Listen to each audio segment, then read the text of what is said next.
Você achou Marcos capítulo 2? Quero falar sobre tempos de dificuldades, homens de oportunidades. Ou outro título dessa mensagem poderia ser facilitadores ou atrapalhadores. Vem comigo. Se alguém tiver sem Bíblia do seu lado aí, você oferece uma carona para ela. Pegue a sua Bíblia ou ligue a sua Bíblia, escolha o que você quer fazer, porque hoje em dia com a tecnologia, né, você pode abrir a Bíblia ou ligar a Bíblia no seu aplicativo. Eu sempre digo que eu prefiro a de papel porque essa não acaba a bateria. Não é verdade? Essa aqui não acaba a bateria, é dessa aqui, faia. Poucos dias depois, tendo Jesus entrado novamente em Cafarnaum. Cafarnaum foi a base do ministério de Jesus. Quem já foi comigo a Israel sabe. Ano que vem a gente tem uma viagem para Israel de 1º de setembro a 13 de setembro. Faremos Itália e Israel. Então você pode se programar. É uma viagem inesquecível. E você vai conhecer Cafarnaum, que foi a base do ministério de Jesus. Poucos dias depois, tendo Jesus entrado novamente em Cafarnaum, o povo ouviu falar que ele estava em casa. Jesus estava em casa, gente. Então, muita gente se reuniu ali, de forma que não havia lugar nem junto à porta. E ele lhes pregava a palavra. Verso 3: vieram alguns homens trazendo-lhe um paralítico, carregado por 4 deles. Diga, carregado por 4. Verso 4: não podendo levá-lo até Jesus por causa da multidão, removeram parte da cobertura do lugar onde Jesus estava, e pela abertura do teto baixaram a maca em que estava deitado o paralítico. Vendo, verso 5, olha só, vendo a fé que eles tinham, Jesus disse ao paralítico: filho, os seus pecados estão perdoados. Estavam sentados ali alguns mestres da lei, raciocinando em seu íntimo: por que esse homem fala assim? Está blasfemando. Quem pode perdoar pecados a não ser somente Deus? Jesus percebeu logo em seu espírito que era isso que eles estavam pensando e lhes disse: por que vocês estão remoendo essas coisas em seu coração? O que é mais fácil dizer ao paralítico: os seus pecados estão perdoados, ou levante-se, pegue a sua maca e ande? Mas, para que vocês saibam que o Filho do Homem tem na terra autoridade para perdoar pecados, disse eu digo a você: levante-se, pegue a sua maca e vá para a sua casa. Ele se levantou, pegou a maca e saiu à vista de todos, que, atônitos, glorificaram a Deus, dizendo que nunca vimos nada igual. Nunca vimos nada igual. Eu quero começar falando nessa manhã, destacando isso. Quando eles souberam que Jesus estava em casa, logo eles se reuniram, logo eles se movimentaram, muitos se reuniram até ele, muitos foram até a casa em que Jesus estava. Alguns vão especular que era a casa de Pedro, porque Pedro também morava em Cafarnaum, mas aqui o texto diz que Jesus estava em casa. Provavelmente também poderia ser a casa dele, no texto não deixa claro, mas Jesus estava numa casa, e as pessoas foram até essa casa por conta de Jesus. Elas ouviram falar, ele está em casa, e então nós temos que ir até ele. Então, querido, eu quero que você entenda algo. Um dos pontos dessa mensagem, que você pode ter o programa que for, atividade em cima de atividade, mas eu ainda acredito que o que reúne pessoas nesse lugar é a certeza da presença dele. Não é um evento, a gente estava falando isso, nós não podemos ser uma igreja de evento ou de movimento, mas uma igreja que funcione por causa da presença, uma igreja que funcione para juntos buscarmos a presença, sermos guiados pela presença, uma casa que seja uma casa de ensino, e porque há ensino, há milagres. Jesus ensinava a palavra, e porque ele ensinava a palavra, os milagres aconteciam. Eu acredito que milagres são resultados do entendimento da palavra, porque a palavra desperta a fé vem pelo ouvir, e ouvir a palavra de Deus. A palavra desperta o poder, e não o poder desata a palavra, mas é a palavra que desata o poder. Então, se você vem nessa casa com uma expectativa, eu quero que você entenda o seguinte: o dono da casa está na casa, o supremo pastor está na casa, aquele que provoca a onda está na casa, aquele que criou o céu e a terra está na casa, aquele que segura as estrelas no firmamento está na casa, aquele que dá vista ao cego está na casa, aquele que cura o paralítico está na casa, aquele que restaura famílias está na casa, aquele que dá esperança ao desesperado está na casa. Alguém pode glorificar a Deus aí? Ele está na casa. Aquele que faz o surdo ouvir está na casa, aquele que faz o mudo falar está na casa. Então, se eu vim aqui nessa manhã, ele está na casa. Alguma coisa vai acontecer. Acorda aí, irmão. O mundo cada vez mais à procura de resposta. Nós temos a resposta. A resposta continua sendo Jesus. A resposta não é o curso que eu fiz semana passada. A resposta não é a técnica que eu aprendi com o último coach que eu me formei. A resposta continua sendo Jesus. Jesus faz o que coach não faz. Jesus faz o que professor não faz. Jesus faz o que nenhum outro faz. Você pode ter técnica, mas não tem poder. O único que pode te dar poder é Jesus Cristo. Não há outro nome que cura. Não há outro que salva. Oh, meu Deus do céu, alguém me ajuda. Se tem crente nessa manhã aqui, dá um glória a Deus aí no teu lugar. Jesus, aquele que sara, Jesus, aquele que cura, Jesus que é o centro de todas as coisas. Mas pessoas desesperadas ou pessoas em extrema dificuldade, elas também fazem coisas extremas. Dificuldades extremas, atitudes extremas. Em tempos, uma coisa, se você estiver anotando, anote isso: em tempos de dificuldade é exigido unidade. Em tempos de dificuldade é exigido unidade. Você vê esses 4 homens, eles tinham um amigo, ou esse amigo tinha 4 amigos. E eles veem que Jesus está na casa, e a fama de Jesus já corria. Tem um tal de Jesus aí, ele é recém-chegado, é filho de Maria e de José. Ele trabalhava como carpinteiro até há pouco tempo, mas de repente ele começou a fazer algumas coisas. Ele tem curado enfermos, ele tem feito cegos enxergarem, ele tem feito coisas, e a fama de Jesus se espalhava.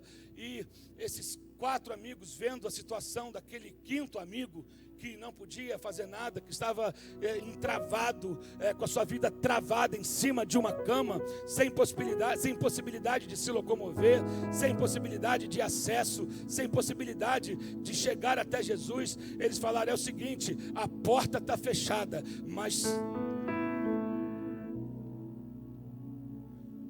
tem muita gente impedindo o acesso à porta.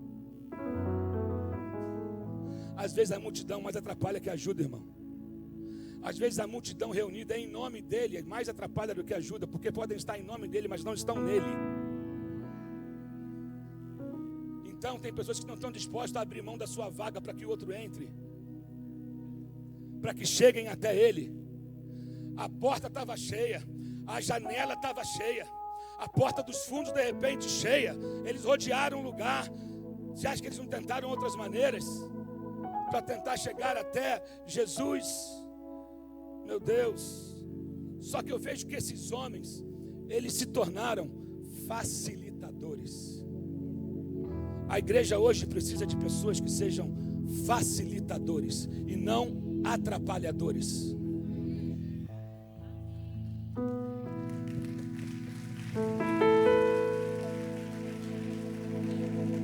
Cutuca esse crente santo do teu lado e fala para ele: irmão, seja um facilitador.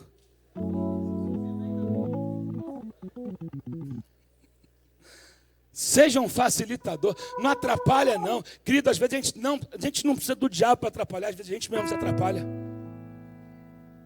A gente mesmo se coloca como empecilho, como dificuldade. Tudo a gente vê dificuldade. Querido, em tempo de dificuldade, comece a enxergar oportunidades. Em tempo de dificuldade, é a oportunidade que você tem de viver o que ninguém nunca viu antes, de viver o que ninguém nunca viveu, de ver o que ninguém nunca viu, de tocar o que ninguém nunca tocou, de escrever o que ninguém nunca escreveu.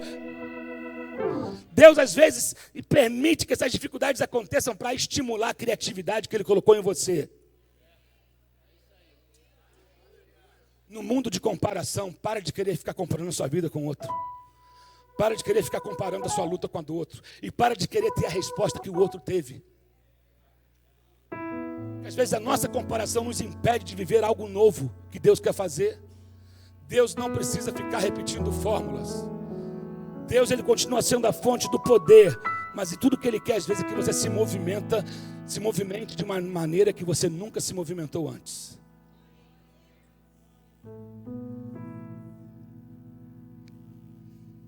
Meu Deus. Então, quando a gente fala de igreja, de evangelho, de Jesus, não tem como a gente fugir da palavra unidade. Não tem como. Para fazer o trabalho de Jesus, Ele espera de nós que haja unidade entre nós. Como eu já disse antes, eu falo isso algumas vezes.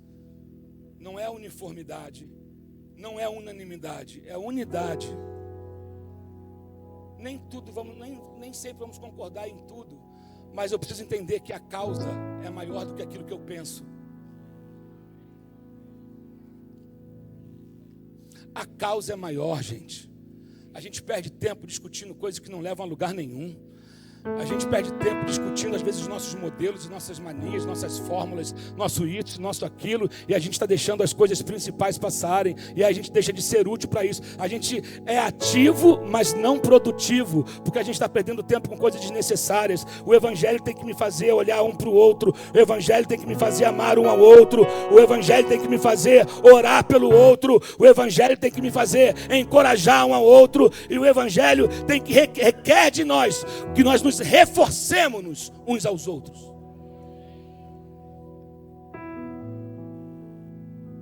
Eu preciso ser um encorajador de você.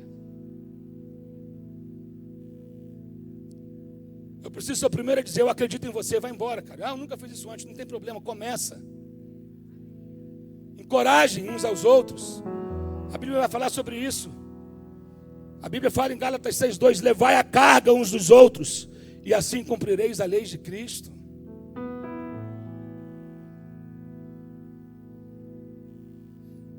Hebreus 10:25 também diz: não deixamos de congregar-nos como é de costume de alguns, antes façamos admoestações, e tanto mais quanto vedes que o dia se aproxima.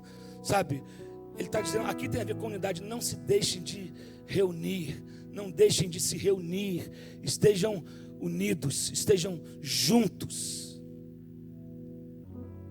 Guerreiem a boa guerra, lutem o bom combate. Se Paulo disse sobre lutar o bom combate, é porque existem combates que não valem a pena o nosso esforço. Tem gente lutando batalha errada. Aí diz: estou numa luta danada. Não, estou na luta que tu caçou, não lutando pelo reino. Combater o bom combate tem a ver com defender os interesses de Deus. Eu vou repetir isso aqui, foi de Deus isso aqui. Combater o bom combate tem a ver em defender, lutar pelos interesses de Deus, não pelos meus interesses. Esse é o bom combate, esse é militar a boa guerra, a boa causa. Não a causa do nosso umbigo, não a causa das nossas vaidades, não a causa das nossas mesquinhez. Lute o bom combate. Porque quando você luta o bom combate, Deus é contigo. Amém? Então, estar unidos, vivemos tempos de dificuldades. Mas nesses tempos de dificuldades, a necessidade é grande para a gente perder tempo com coisas insignificantes. Não perca tempo com coisas insignificantes. Ei, não é hora de você estar engasgado com alguém. Come pão, meu irmão.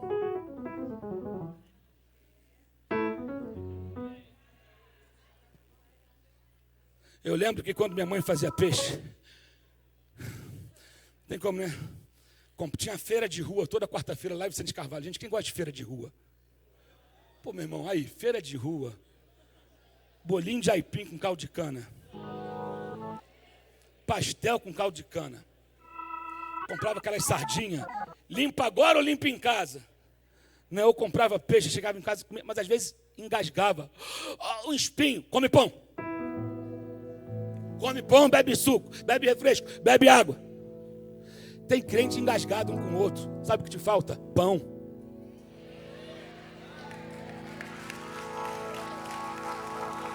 Te falta pão. Jesus é o pão da vida. Está engasgado com teu irmão? Volta para Jesus. Come pão, bebe água. Pão é a palavra, água é o Espírito. Sabe? É hora da gente acabar com esse engasgo na garganta de uns com os outros, com espinhos pequenininhos. Estou engasgado com fulano. Esse engasgo te impede de fluir. Come pão. Não é hora de ficar também se concentrado em tudo que está negativo. Se concentrar só em áreas negativas.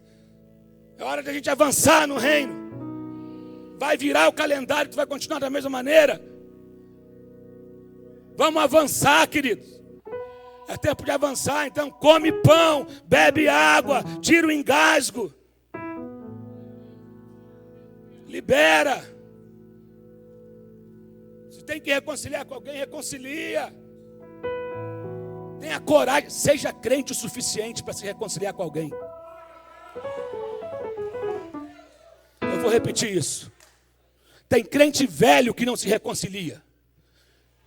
Tem crente experiente que não se reconcilia. Tem crente que é bom de púlpito que não se reconcilia.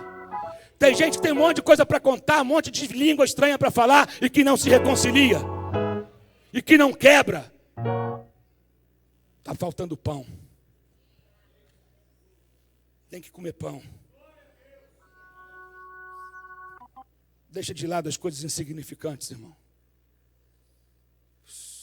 Como eu disse, acho que foi terça-feira, num outro tempo, o nobre projeta coisas nobres. E na sua nobreza, ele prospera. Você faz parte de uma classe nobre. Ei, sobe o nível. Ou quer voltar para o jardim de infância?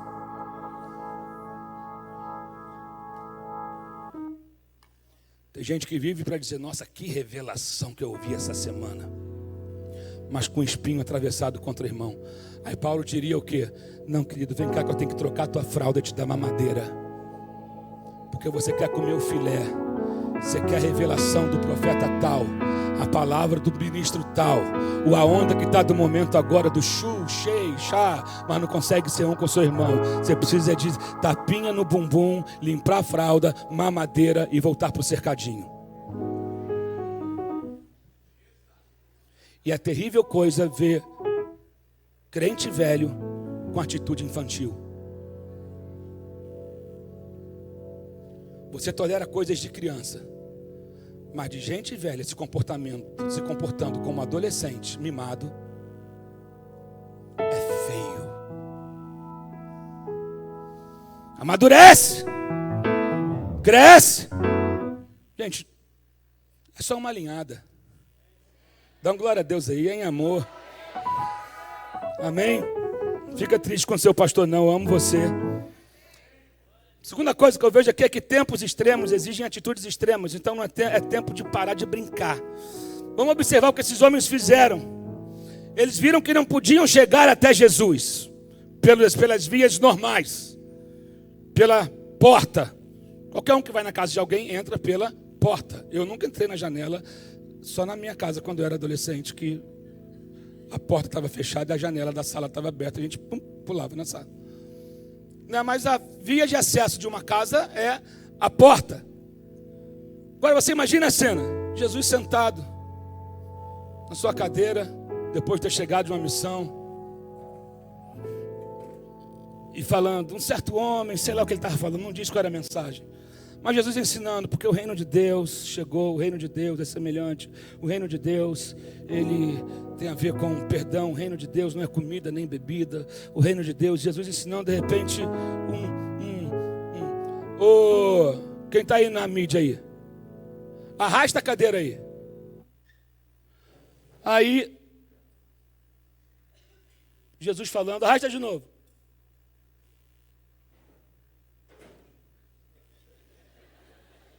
Você para ver. Se eu estou falando aqui, ele arrasta sem eu mandar, eu vou continuar falando, você vai arrastando aí. Porque aí, se eu continuo falando, e ele começa...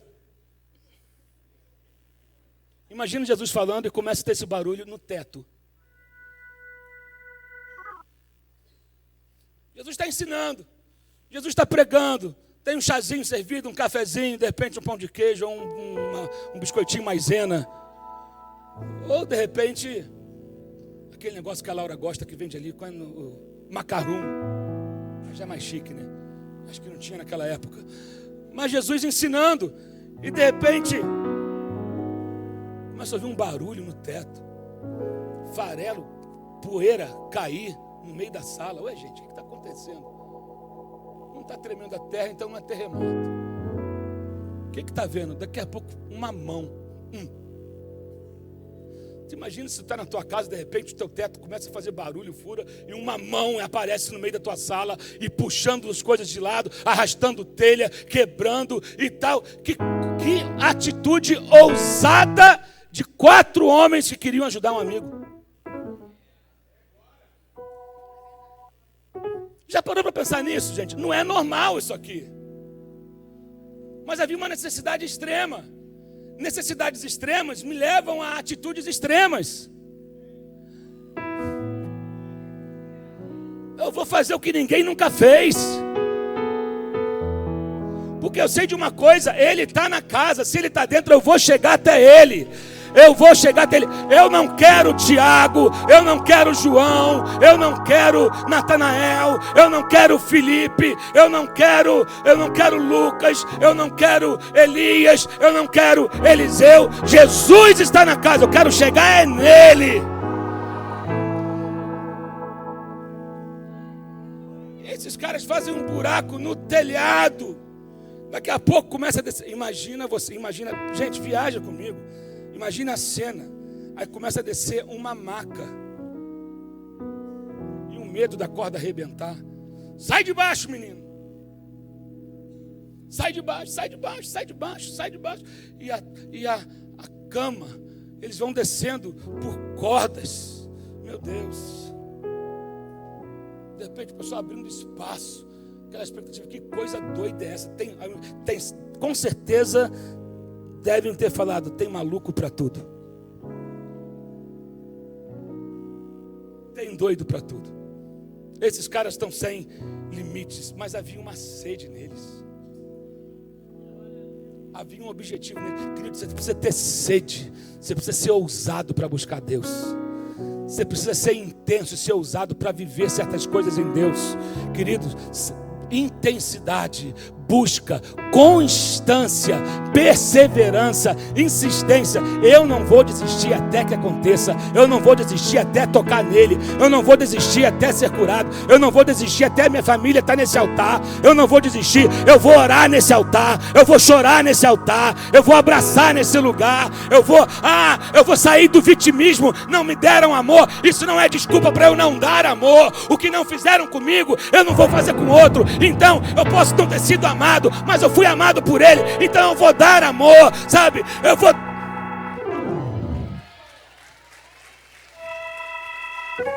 A gente tem que sair desse lugar de desculpas. Desculpa é igual pé. Todos nós temos um par deles e todos fedem. Damos um monte de desculpa, porque eu não tive isso quando eu era criança, porque eu não fui amado quando eu era criança, porque eu não tive que, não sei o que lá. Dá um monte de desculpa para não ser usado e para ficar no vitimismo. Deus não te chamou para ser uma vítima. Deus te chamou para ser um filho curado, liberto e agente de cura e ser um facilitador. Se você conhece a Deus, você não é vítima. Pelo amor de Deus, tem alguém para concordar aqui? Dá uma glória a Deus. Sai desse lugar de coitadinho. Pelo amor de Deus. Entra nesse lugar com expectativa. Hoje eu vou tocar nele. Hoje eu vou ser curado. Hoje eu vou ser bênção na vida de alguém. Hoje eu vou orar. Eu estou com sangue no olho hoje. Eu vou chegar naquele lugar. O primeiro que eu dar um abraço, eu vou liberar uma palavra profética. Eu vou chegar naquele lugar. Eu vou me ajoelhar naquele altar. Eu vou clamar a Deus. Hoje eu quero chorar. Chora no altar. Hoje eu estou alegre, se alegra no altar. Hoje eu estou triste, fica triste no altar, mas vai até ele.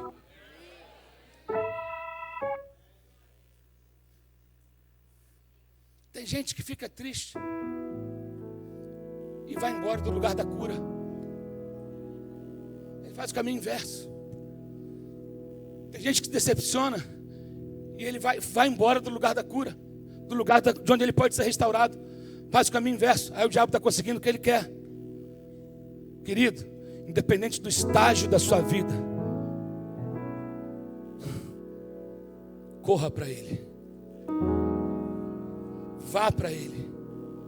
Sabe, a gente não pode ficar permitindo que as nossas desculpas nos impeçam de ser aquilo que Deus quer que sejamos. Às vezes damos desculpas. Hoje está quente demais. Hoje está frio demais. Ou então o som está alto, ou o som está baixo, a música está boa, a música está ruim, é muito barulhento, eu não gosto. Desculpas. Temos muitas delas. E essas desculpas criam um mofo na nossa alma.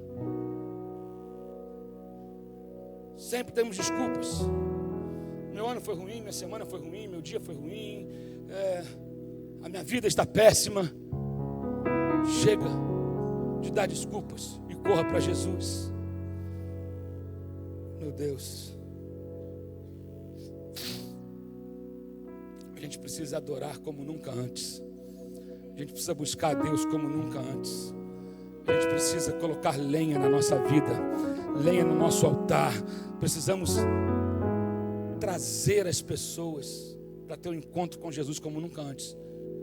Deixa eu te falar uma coisa. O que você tem feito com o que você tem recebido de Deus? É só uma pergunta. Você passou para quem?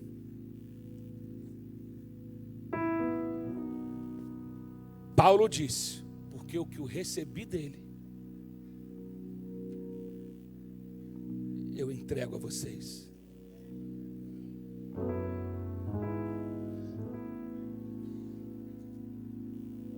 Ao silêncio. Você recebeu cura, mas você não oferece cura.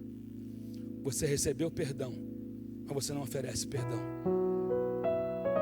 Você recebeu misericórdia, mas você não passou para frente a misericórdia. Você recebeu a salvação e você não tem sido um instrumento de salvação para a vida de ninguém. Lembra que o evangelho não é sobre você, é existir para o outro. Há quanto tempo você não traz um visitante na igreja? Tem só você e sua família, você acha que está bom? Está bom, você tem que estar aqui, mas você não tem ninguém para trazer.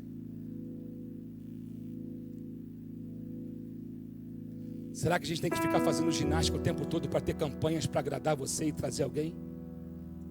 Será que temos que ficar sendo uma igreja viciada em eventos que tem que ter um pregador de fora toda semana para que o povo possa vir à igreja? É isso que a gente vai ser? Eu vejo igrejas fazendo ginástica para manter os seus templos cheios. E aí é um pregador de fora cada semana. Tem que ter um cantor de fora. Quem vai pregar semana que vem? Quem vai cantar semana que vem? Quem vai pregar semana que vem? Quem vai cantar semana que vem? Porque a pessoa só vai dependendo de quem for pregar ou quem vai cantar. Vai para o teatro, irmão. Vai ver um cinema. Você vai gastar melhor o seu tempo. Porque a igreja não é entretenimento. Vai ali no Village Mall, tem um teatro bom ali. Tem cinema bom, VIP ali, que tu vai, senta e vai ter aquilo que você quer. Não, traga alguém para ouvir a palavra, para ser transformado. Ei, sacode aí a tua vida, sai desse lugar de acomodação. Eu me recuso a ser uma igreja que fique preocupada só em sempre ter evento para ter gente. Eu acredito que onde há o Espírito Santo, as pessoas vêm.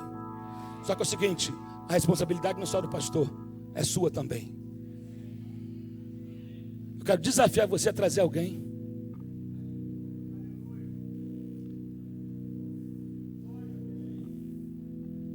Eu tenho certeza que tem um melhor amigo, tem alguém que te ouve, que vai aceitar o convite de vir com você.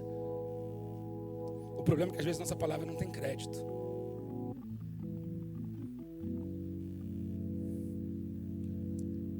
Às vezes tem vergonha de convidar, porque às vezes o testemunho não condiz com a sua fé. E aí você tem medo de pregar, mas Deus pode mudar a sua vida. Por outro lado, tem gente que vê uma transformação, mas nunca ouviu de você o seguinte: vamos comigo?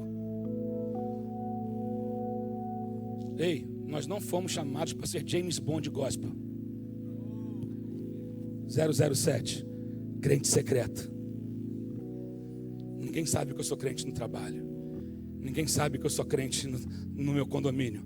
Eu ando com a minha maleta secreta.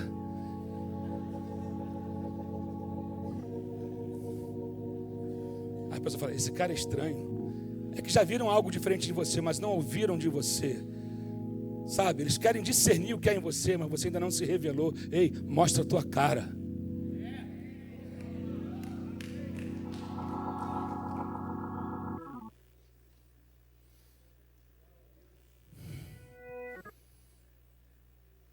Agora, olha, observe o que o texto vai dizer. Quando esses homens desceram esse homem pelas cordas, a Bíblia vai dizer aqui no verso 5. Lê para mim o verso 5. A primeira parte do verso. Tá, não, só a primeira parte aqui, pastora Rebeca. Jesus viu a fé de quem? Jesus viu a fé de quem? Dos 4.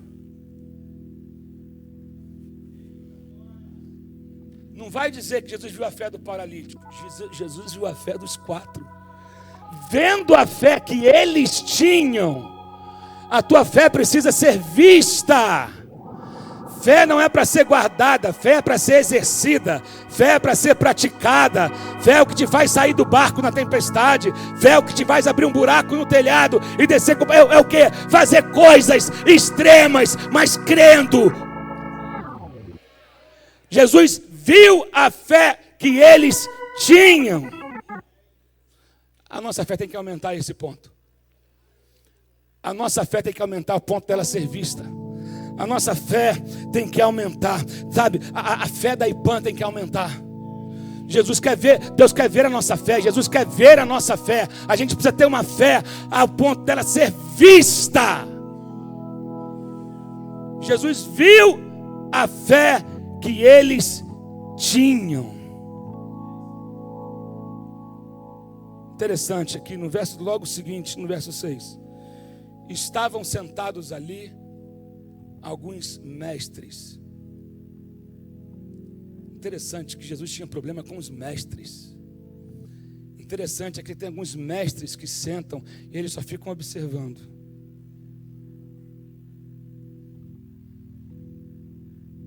Quando Jesus fala para o cara: perdoados estão os seus pecados, Aí deu zika na cabeça deles. Deu zika, deu dengue, deu chikungunya. Deu tudo na cabeça deles, porque quem ele pensa que é para perdoar pecado? Isso é uma blasfêmia. É interessante que eu nunca entendi porque aqueles que não fazem nada se sentem qualificados para julgar aqueles que fazem.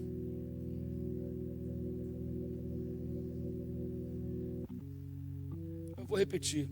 Não dá para entender por que aqueles que não fazem nada ficam nessa posição. Eles se sentam para julgar aqueles que estão fazendo. Salmo 1, verso 1 vai dizer: bem-aventurado o homem que não anda segundo o conselho dos ímpios, nem se detém no caminho dos pecadores, e nem se assenta na roda dos escarnecedores. É incrível como que desprezo, zombaria e crítica sempre sentam juntos.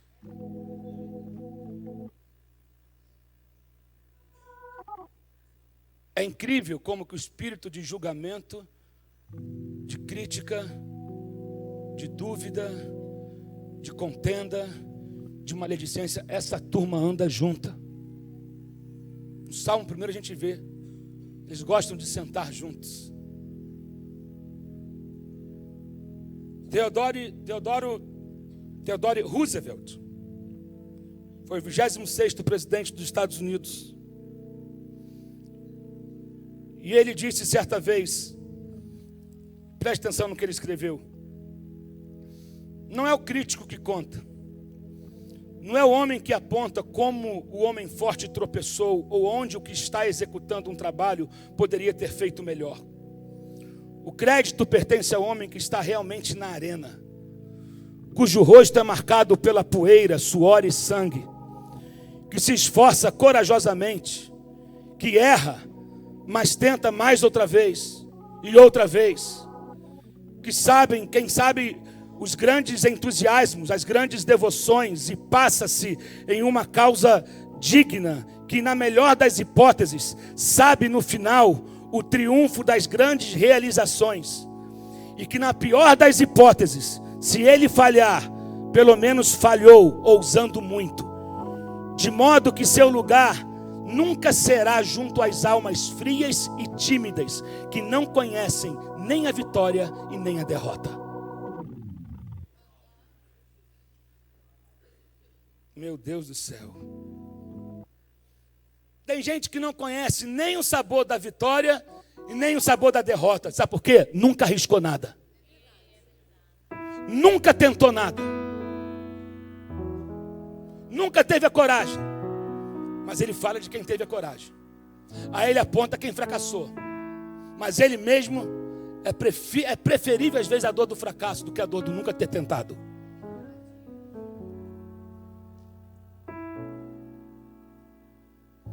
Esses homens não tinham certeza do que ia acontecer. Mas eles pelo menos poderiam carregar para suas histórias: nós tentamos. Ei, está comigo? Esses homens, pelo menos, eles não iam, sequer podia passar aquela oportunidade, e eles iam ficar com a dor, com a dúvida. Poderíamos ter tentado, agora Jesus saiu, não sei quando ele volta mais, não sei se ele volta mais aqui em Cafarnaum, não sei como é que está a agenda dele, eu não sei, sabe? Mas eles falaram, é o seguinte: a gente não pode deixar passar essa oportunidade. Hoje a gente vai chegar até ele, pelo telhado, pela parede, fazer um buraco no chão, mas a gente vai chegar até ele. Se a gente não conseguir, pelo menos a gente tentou. Aplauda o Senhor, meu irmão. Tenta, arrisca, acredita. Ei, peque pelo excesso de crer. A pastora Fernanda fala muito sobre isso. Prefiro pecar por crer do que pecar na dúvida. Ficar naquela... Querido, eu acredito no que a Bíblia diz. Estava ontem visitando um casal que ela falou: pastor, eu acredito tanto em Deus, que se a Bíblia falasse que o homem engoliu o peixe, a baleia, eu ia acreditar. Porque a Bíblia é verdadeira. Então eu prefiro pecar por crer.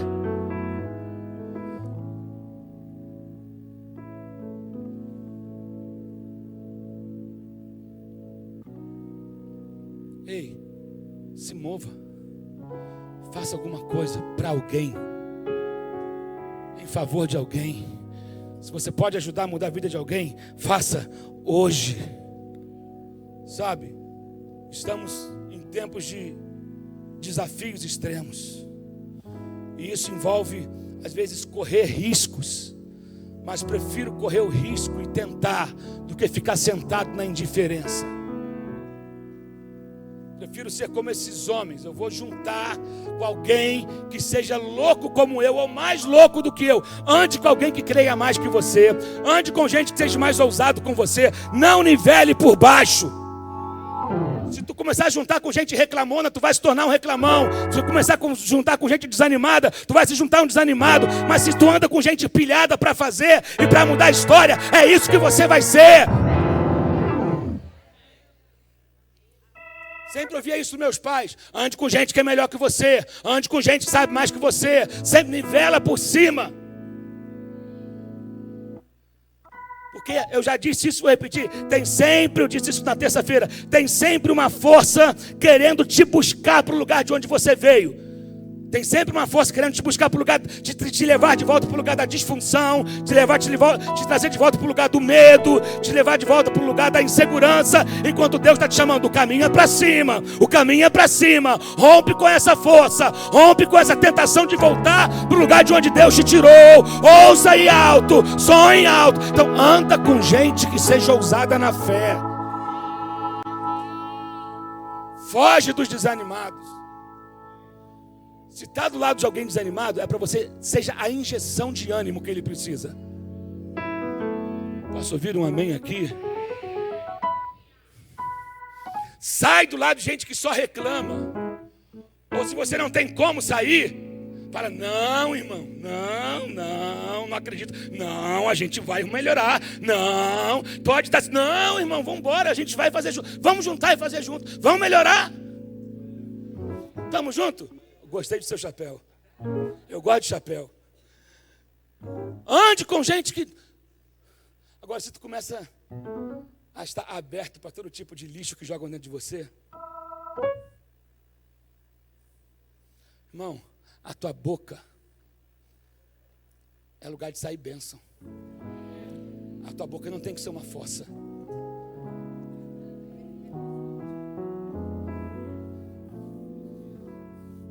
Para de reclamar pelos corredores. Para de reclamar no seu trabalho, do seu chefe. Para de reclamar de tudo.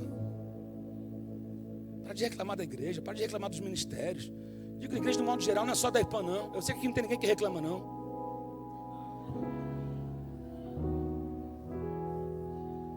Jesus voltou. Não, mas para. Tá. O que você pode fazer para melhorar?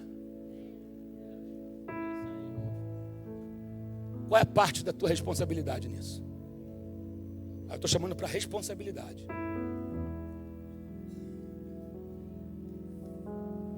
Qual é a tua parte que te cabe nisso?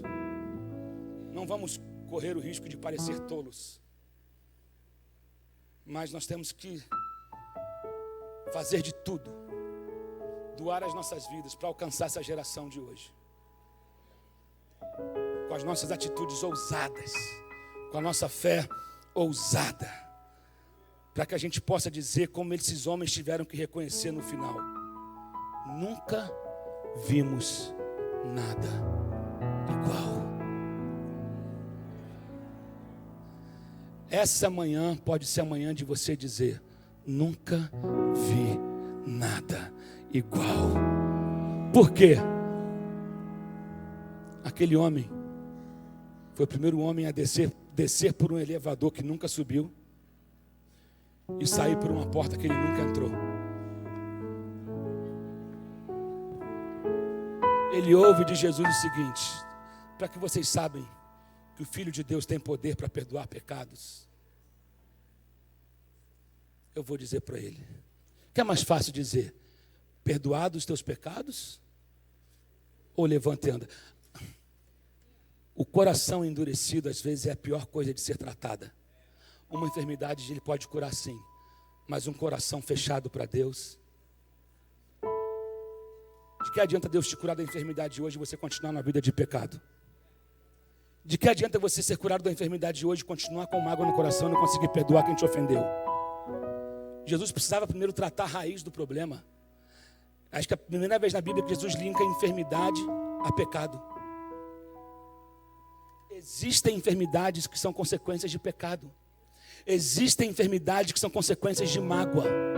Existem enfermidades que são consequências de traumas emocionais que você viveu e gerou uma enfermidade. Está tão doente o coração que está refletindo no corpo. Aí médico nenhum descobre o que é. Aí toma médico, aí refém de remédio, faz exame. Pastor, médico nenhum descobre. Sonde o teu coração. Peça ao Espírito Santo para sondar o teu coração. Porque não está no corpo, está na alma. Não adianta falar, mandar levantar e andar. Já estava resolvido para Jesus. Por isso ele fala: perdoado estão os teus pecados. Depois ele diz: levanta, pega a tua maca e anda. Aqueles que impediram ele de entrar tiveram que sair, para ele sair com a maca na mão. Agora imagina a fé daqueles 4 homens descendo ele, dizendo: meu amigo, é a última vez que eu te vejo nessa cama. É a última vez que eu te vejo nesse estado. É a última. Vai despedindo. Enquanto a corda descia, despede dessa cama hoje. Tamo junto. A gente faria tudo de novo. A gente te espero lá fora. A gente vai jogar bola. A gente vai botar aquela pelada em dia. A gente vai juntar para tomar um café. A gente vai voltar a correr junto. A gente vai voltar a sonhar junto. É a última vez que a gente se vê dessa maneira.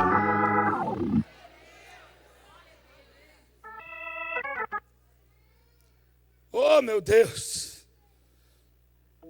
Eu dou nome a esses 4 caras: coragem, determinação, ousadia e fé.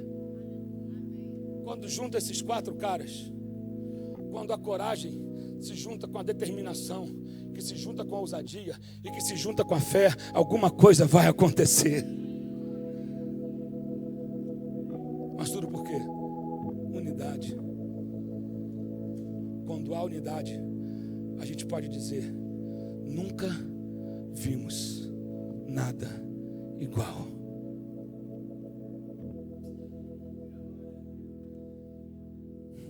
Vai ficando em pé no seu lugar.